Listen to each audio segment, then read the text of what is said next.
घने जंगल के बीचों बीच एक विशाल शेर रहता था। वह जंगल का राजा था, परंतु अकेला था। उसकी दहाड़ से पूरा जंगल कांप उठता, लेकिन उसका कोई सच्चा मित्र नहीं था। एक दिन शेर एक नदी के किनारे पानी पी रहा था। तभी उसने आसमान में एक चील को उड़ते हुए देखा।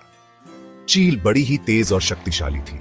उसने शेर की ओर देखा और नीचे आकर एक पेड़ पर बैठ गई। शेर ने पहली बार किसी पक्षी को अपने पास आते देखा था, इसलिए उसे आश्चर्य हुआ। चील ने हंसते हुए कहा, जंगल के राजा, क्या आप सच में अकेले हैं? शेर ने सिर झुका लिया और कहा, हाँ, मेरे पास शक्ति है, लेकिन कोई सच्चा मित्र नहीं। चील मुस्कुराई और बोली, अगर तुम चाहो तो हम दोस्त बन सकते हैं। मैं आसमान से चीजों को देख सकती हूँ और तुम जमीन पर सबसे शक्तिशाली हो।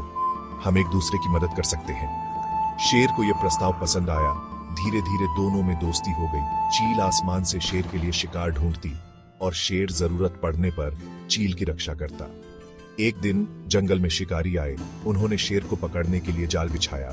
चील ने यह ऊपर से देख लिया और तेजी से शेर को खबर दी। शेर सतर्क हो गया और शिकारियों पर हमला कर दिया, जिससे वे डरकर भाग गए। शेर ने चील की ओर देखा और कहा, आज मैंने जाना कि सच्चा दोस्त वही होता है जो कठिन समय में साथ खड़ा रहे।